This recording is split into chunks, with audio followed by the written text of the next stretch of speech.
सभी गुरुमुखों को साप्रेम जय सच्चिदानंद जी। श्री पंचम पातशाही श्री गुरु महाराज जी की श्री लीला। एक भगत जी जो अक्सर श्री आनंदपुर धाम अक्सर आया करते थे, एक बार वो धन की सेवा एकत्र करके श्री आनंदपुर धाम पहुंच गए। श्री गुरु महाराज जी उस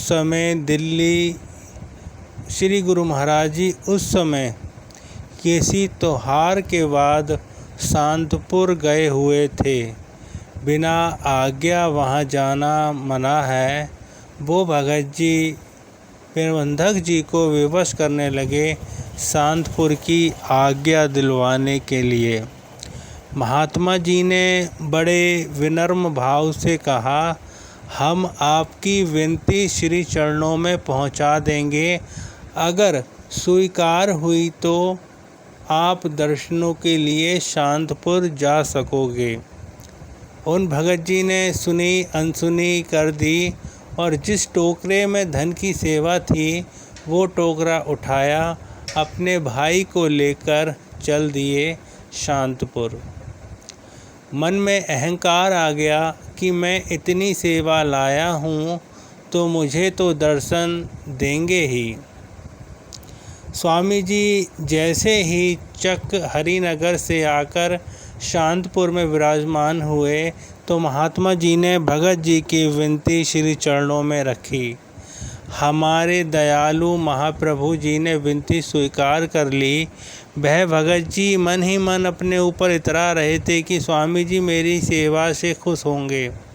उन्होंने अंदर जाकर अपने भाई के साथ दंडवत प्रणाम किया और फिर टोकरा आगे स्वामी जी के पास ले जाने लगे तो स्वामी जी ने फरमाया, इसे वहीं छोड़ दो। उन्होंने समीप जाकर माथा टेका तो श्री गुरु महाराज जी ने फरमाया, जीव का मन माया के चक्र में जल्दी फंस जाता है।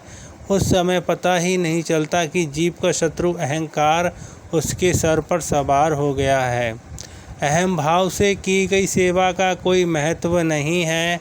महात्मा जी इसे प्रसाद दो और जैसे ये टोकरा ढका हुआ लाया है वैसे ही इसे वापस कर दो।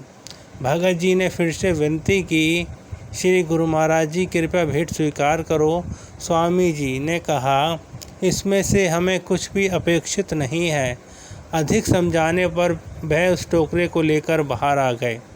पश्चाताप ने जोर डाला और उसके मन का अहम भाव आंसुओं में बहने लगा। साथ में खड़े महात्मा जी भी अभी सोच ही रहे थे कि स्वामी जी ने इस भगत की सेवा स्वीकार क्यों नहीं की।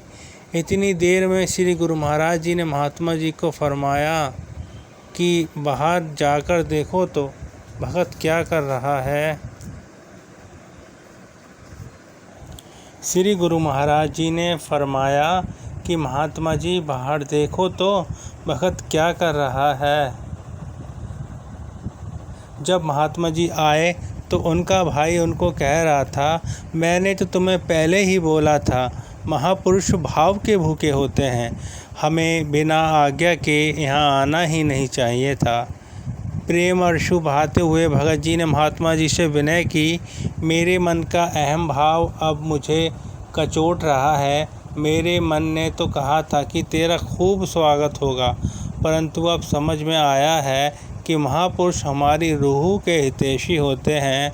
अब इस टोकरे में मेरा कुछ भी नहीं है, सब श्री गुरु महाराज जी का दिया हुआ ही तो है। आपके हाथ जोड़कर विनती है, इसे भेंटा कर दीजिए। महात्मा जी ने श्री चरणों में भगत जी की विनती रख दी। आप जी ने कृपा करते हुए भगत जी को वापस अंदर बुलाया। भगत जी ने दंडवत प्रणाम करते हुए क्षमा याचना की और फिर वापस बुलाने पर आपका आभार प्रकट किया। सेवा भेंटा को एक साइड रख दिया। श्री गुरु महाराज जी ने मुस्कुराते हुए आशीर्वाद दिया और फरमाया, भगत जी हम तो अपने भक्तों को भक्ति की दात ही प्रदान करते हैं। यदि कहीं भक्ति में नुकसान हो रहा हो तो हमें गवारा नहीं।